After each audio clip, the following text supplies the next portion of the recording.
is Orson Welles, speaking from London.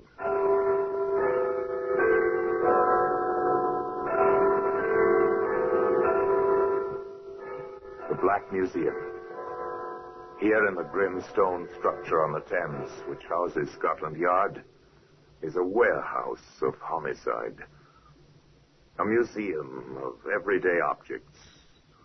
Cigarette boxes, appointment books, a hat rack, all are touched by murder.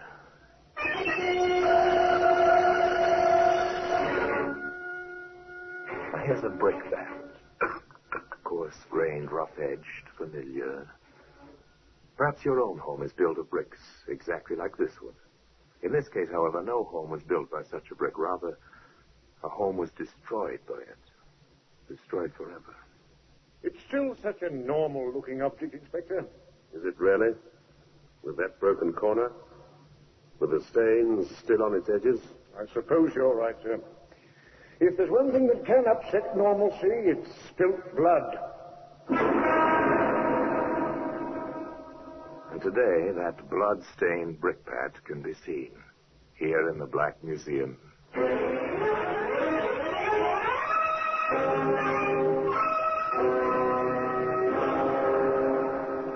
From the annals of the Criminal Investigation Department of the London Police, we bring you the dramatic stories of the crimes recorded by the objects in Scotland Yard's Gallery of Death, the Black Museum.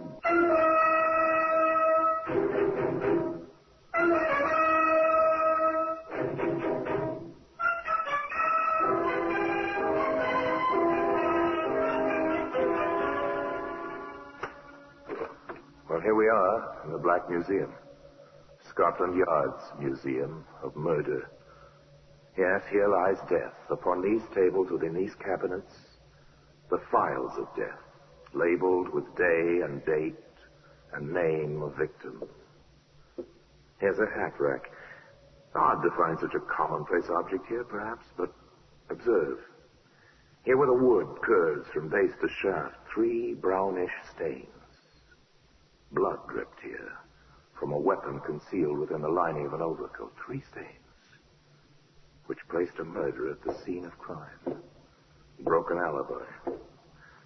That's another story. Here's our brickbat. Of such bricks are garden walls built. Later, the ivy or some such creeping vine grows over them, hiding the sharp edges, softening the 4 square contours. This brick, too, was meant for such bucolic purposes. But as it happened, things didn't work out that way. We might say it all began when young Anne Friskin composed an advertisement and told her much older husband, James, about it. So you're placing an advertisement. Wanted, boy, about 18. References, handyman work. Some such thing? Exactly, dear. Oh, very good. Only don't let him get too close to Alma. It might not be good for her. A simple domestic scene. Wife cooperating with husband, or the other way around, if you prefer. Some small mention of the husband's cousin who stays with them. That's all. The advertisement appears in the usual help wanted columns. Several young men apply. One is Dick Terry. Yes, ma'am, I've had some experience during the summer at my uncle's place in Dorset. The money's all right? Oh, quite generous, ma'am. What with the room over the garage and all. Well, your references seem quite good. And a good school report, too.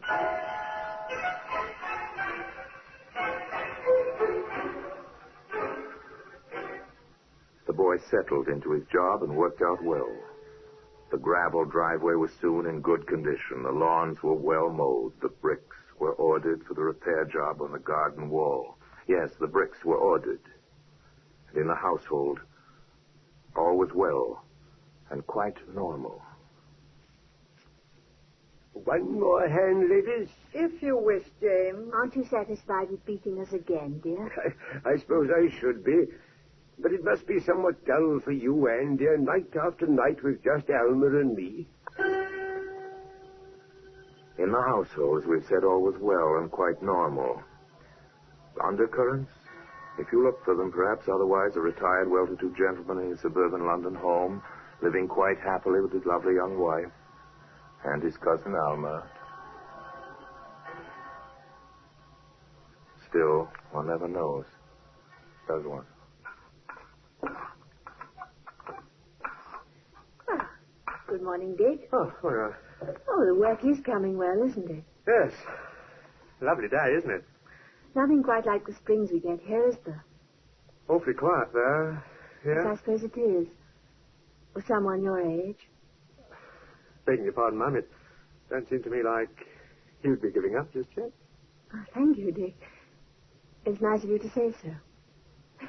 Aren't you getting those bricks a trifle uneven, Dick? Ah, that's on purpose, Mum. It's a trick I learned from my uncle. It gives the creepers and vines and such a better hold. It's clever. You do know your work, don't you? I hope so, Mum. Person likes to do his work where he's appreciated. Well, you are. No fear about that. And just to prove it, come up to the house later and we'll see about finding you a nice cold drink. On a warm day like this, a cold drink would... No, after all, it's quite natural, isn't it? You do as much for your help, wouldn't you? No one would think anything of it. No one did in the Friskin household either until these trips for the long, cool drinks became somewhat habitual. At which point Alma spoke to Anne. Do you really think you're doing the proper thing, Anne? Of course, it's none of my business, I suppose, but... What are you driving at? That boy. He's an excellent worker. People will talk. About what, pray? Oh, nothing. But people will talk about nothing, you know. And if James should hear from the wrong person... Please be explicit, Alma. I don't happen to have a devious mind. It's quite simple. James is past middle age. You're young, vital. The boy is undeniably attractive with that flaming hair and all, and he is up here at the house quite a good deal. And you're suggesting... No, of course not. I am merely pointing out to you how it can look to the neighbors. Frankly, I don't care. Please don't bring the subject up again, Alma. I refuse to discuss it with you. Alma did not bring up the subject again, not with Anne. However, she waited for an opportunity and then...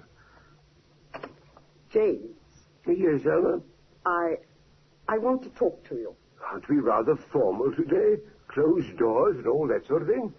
I'm not speaking behind anyone's back. I've already taken this up with Anne. Oh? What's the trouble? It's that boy, Dick Terry. Dick? Alma, don't tell me he's been making advances. That's not funny, James. Oh, sorry. What then? Anne is letting him spend too much time at the house. His place is in the garden and the garage. People will talk. Aren't you doing a bit of talking yourself, Alma? I'm doing my duty as I see it. Then you've mistaken your duty.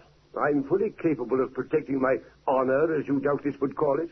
And I'll thank you, Alma, not to bring this up again. Although, doubtless, you have the best intentions in the world. Very well, James. But if anything does occur, you will thank me for warning you. Yes, Alma awaited her opportunity and spoke to James. That worthy and decent gentleman dismissed the incident from his mind. That should have been the end of it. Unfortunately, however, the whole matter was reopened, and in quite a different quarter. Good morning, Dick. Morning, Mum. Oh, the hedge does look nice. Thank you, Mum. Is anything wrong, Dick? Matter of fact, I'm giving notice. Why, Dick, but why? I'm giving notice. But what's wrong? Have I done something? Or is it about your money? Because if so, I'll speak to Mr. Friskin at once. Don't bother, Mum. I'm leaving. Call it wanderlust. Call it anything you like. Dick, look at me. Oh, do stop clipping that hedge and look at me. Yes, Mum? I insist on knowing what's wrong. I thought you were happy here. I know I've been happy to have you here. I'd rather not... All right, Mum, but you asked for it. I asked for what? It's you, Mum. I'm crazy seeing you day in and day out and having you nice to me. Just nice to me and thinking of you with him and me not having the ghost of a chance. I can't stand it, Mum, that's all. You'll have to let me go. Poor Dick. You've held this inside you all this time. Yes. Oh, Dick, I'm so sorry. So terribly sorry. Come here. Fire in the garden, flash fire in dry grass on a warm summer morning, perhaps in any case. The boy stayed on his job and nothing further was said in the household. Everything was routine, quite normal. Even the bridge games in the evening, three-handed bridge, of course. July moved on into August. Hot, muggy August nights. Well, I'm going up to bed. Coming, Anne? Not just yet, dear. I think I'll read a while. It may be cooler in the library. Good night, dear. Good night, then. Good night, Alma. Good night. A hot, muggy August night. Dark. No moon. Barely a breath of air. James tossed restlessly, sleeplessly. Anne, that's you, Anne. Coming to bed, dear. Go! Ah. Well, today that brickbat can be seen here in the Black Museum.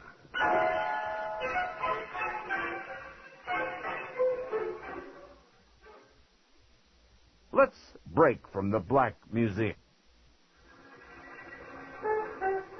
It was Anne's screams which brought Alma and then some of the neighbors. James was not dead, but nearly so. The doctor, Dr. Kinder was his name, examined his patient and proceeded quite efficiently via the telephone. That's right. The ambulance at once with oxygen equipment. I want the operating theatre ready, anaesthetist, nurses, and my assistant. Friskin has a badly fractured skull, and with his heart condition, he has about 1 chance in 100 to live. Hurry. I'll wait for the ambulance. Now, the police. Police? Well, really, ladies, a man is attacked, half murdered in his bed with a heavy instrument of some kind, and you question my calling the police.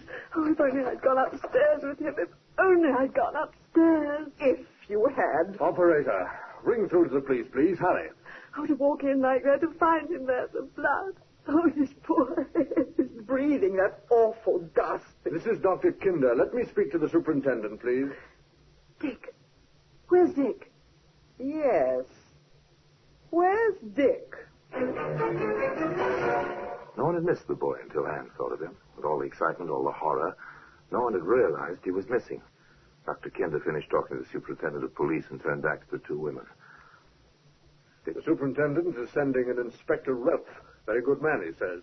CID. CID? Criminal Investigation Division. Did I hear you mention someone named Dick? Yes, Dick Terry. He's the hired man. Well, more of a boy than a man. He has a room over the garage. And he isn't in the house? He hasn't been here? No. The neighbors came, but not Dick. Perhaps I'd better fetch him. No, stay here. The police will find him. The police will find him. They did find him, but in his room over the garage.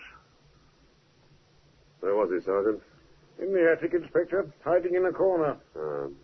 All right, son, speak up. Why?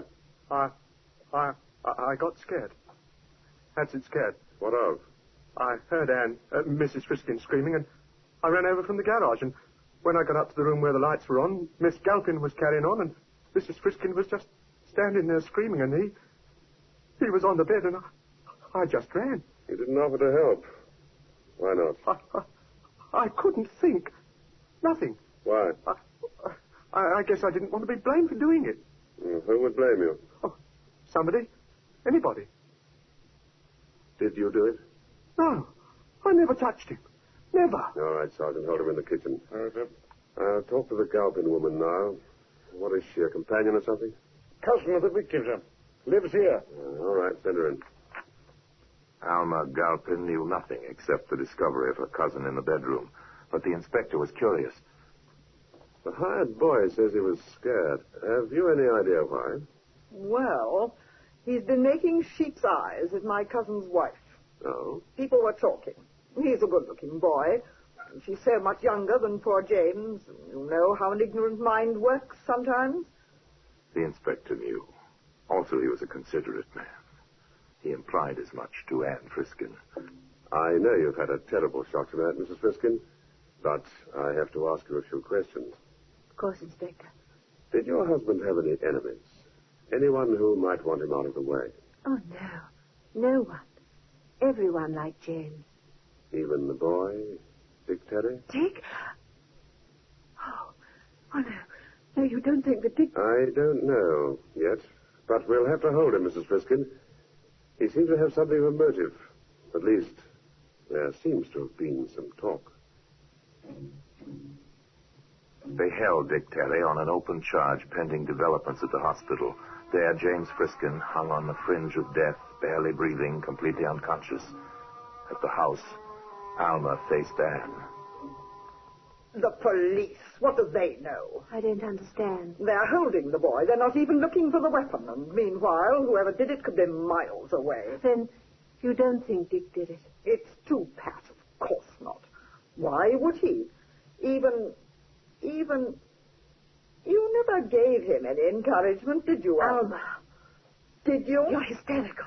I know exactly what I'm saying. And I don't believe that boy raised a finger against James. Then why did he hide? Wouldn't you, in his position? The police, arrest, the most obvious person. That's all they know. Someone ought to teach them their business. Obviously, they don't. Well, there are those who would like to teach the police their business. Quite a few people would. Alma Galpin set out to try. And it was with that idea in mind that she appeared in Inspector Ralph's office at the local station house. Well, Miss Galpin, sit down, won't you? Thank you. What can I do for you? How far have you got in this case, Inspector? We're still holding the boy. The only charge at the moment is assault. If your cousin dies, well, that'll be another matter. Then you've done nothing. For the moment. I see. I brought you this. No? Why don't you open it? As you wish. I see. A brickbat with stains on it. Don't you want to have it checked for fingerprints? Rough surfaces like this don't hold prints. Why? It's the weapon. Oh? How do you know? I found it. It was in the little pile of leftover bricks at the foot of the garden. James was going to ask the boy to build a barbecue pit with them. I see. How do you know so surely this is the weapon? That's blood on it, isn't it? It might be. Aren't you going to have it tested? Probably. Miss Galpin, do you realize that this brick might be the piece of evidence to hang that boy? It might be. It might hang someone else, too. Is this a charge, Miss Galpin? Who stands to gain most? Who would have her freedom? Who would get James' money? Have you thought of that, Inspector? Who wanted the brick wall repaired? Who spent altogether too much time in the garden?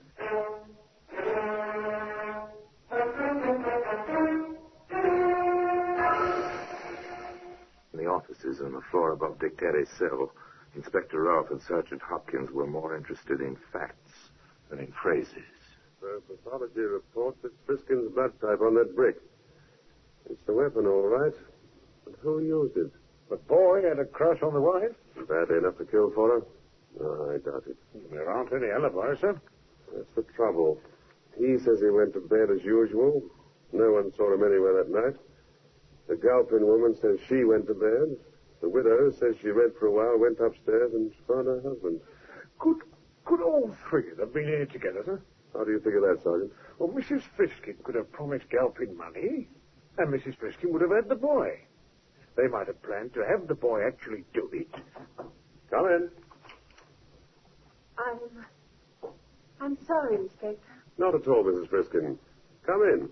Sit down. I believe you know Sergeant Hopkins. Yes. I have very little to say.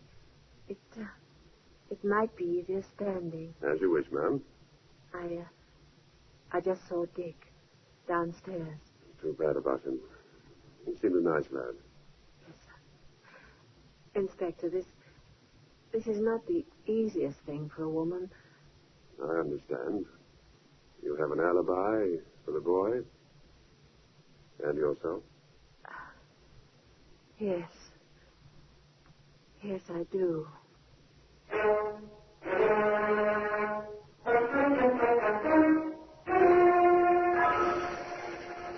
The inspector was an understanding gentleman. He offered no comment. He merely recorded a fact and let Anne Friskin leave his office with her own thoughts for company. Later that same day, he arrived with Sergeant Hopkins in tow at the Friskin house. Ladies, we've done some further checking and investigation. We thought we'd apprise you of the situation. I see. Thank you for that, at least. We're letting the boy go. He's in the clear. I knew that all along. I told you so. Yes, you did, I remember. The day you brought me the brickbat. Where did you find it? In the pile at the foot of the garden. I see that you know, Mrs. Friskin. There is no pile of bricks at the garden. It happens to be in the rear yard, near the back door, close to the foot of the back stairs. The stairs which reach the second floor quite close to the door of your room, Miss Galpin. Now, Sergeant, if you'll stay quite close to Miss Galpin and take down what she has to say. Taken down and may be used as evidence. Yes, the usual warning. Well, Miss Galpin? Why did you kill your cousin, Miss Galpin?